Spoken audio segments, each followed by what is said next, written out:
All right, here with Coach U and Dustin Bunton after the Bruins come away with a victory in their home opener, 73-66 over Brevard. Coach, it was a sloppy one, but we were able to get the victory. What do you think were some of the keys for us coming away with a win?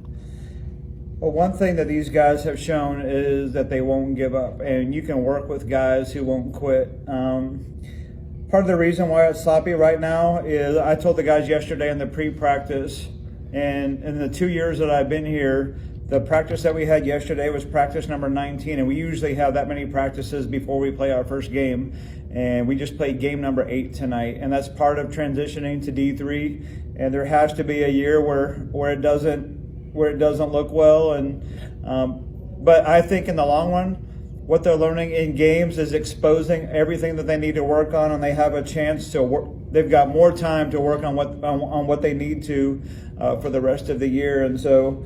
It was sloppy at times, but it was also really good at times. And we were really good defensively and talking and getting a lot of transition layups. That was fun basketball to watch, fun basketball to play. So there were positives and negatives with tonight's game. Can you talk about a little bit of, Dustin being one of them, but some of the play from the freshmen really coming in and giving us big minutes, and really at times in the game when, maybe Nate was struggling or somebody else was struggling to come in and really fill that role well?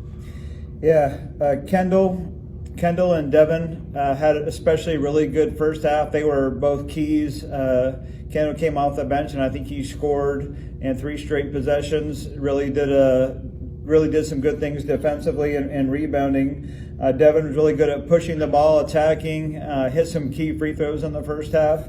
And Hayes really had a good game last Saturday and a really good game tonight. And Hayes seems to be kind of the energizer bunny for our team. I feel like he could probably play 40 minutes if I really wanted to do that, but I'm trying to get a lot of these guys experience, and when you do that, when they haven't played together, people forget that Chapman and Nate didn't play last year. Yeah. And so out of the 13 guys we have on our team, we have 8 or 9 guys who weren't on the floor last year. And so while we have some familiar faces, we still have some chemistry things that we need to get through.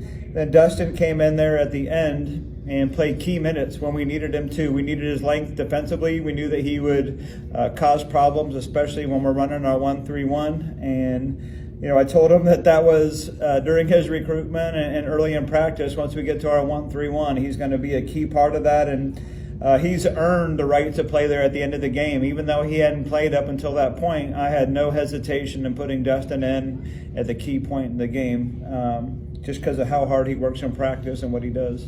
Dustin, let's talk a little bit about kind of what Coach was saying about being ready for that moment when your number is called, and just talk to me about the mentality that you have to have of, when my time is called, I got a job to do.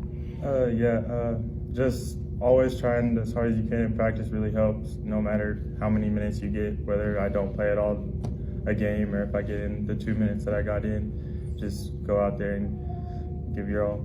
Yeah, after being on the road for 7 games, it must have been nice to play on our home court. So just talk a little bit about that tonight. It was first home game. It was really exciting. The fans are really getting into it. There's more fans than I expected, so it was really nice. Coach, coming away with this one, obviously we're happy for the win, but also happy to get a win at home. But now we go back on the road, but playing our first region game of the season on Saturday down against Trinity Baptist, a team that we're very familiar with from playing them last year, both in regular and postseason play. So what do we take from tonight into Saturday? Yeah, we played them 4 times last year, the 2 regular season games, the region championship, and then we played them again in the last game of the season, the national tournament. And they've been tough to play at home. They're tough at home or on the road, but they've been really tough at home, and they've done kind of what we've done. They played some D1s. They've put themselves through a test too. So last year, that was the only game that we lost in region, was the first semester game at Trinity, and that was my first statement when we came in after the game, was we have a chance to go down there and kind of put ourselves in a really good position region-wise going into Christmas, and that's what we need to do. All righty. Thanks, guys.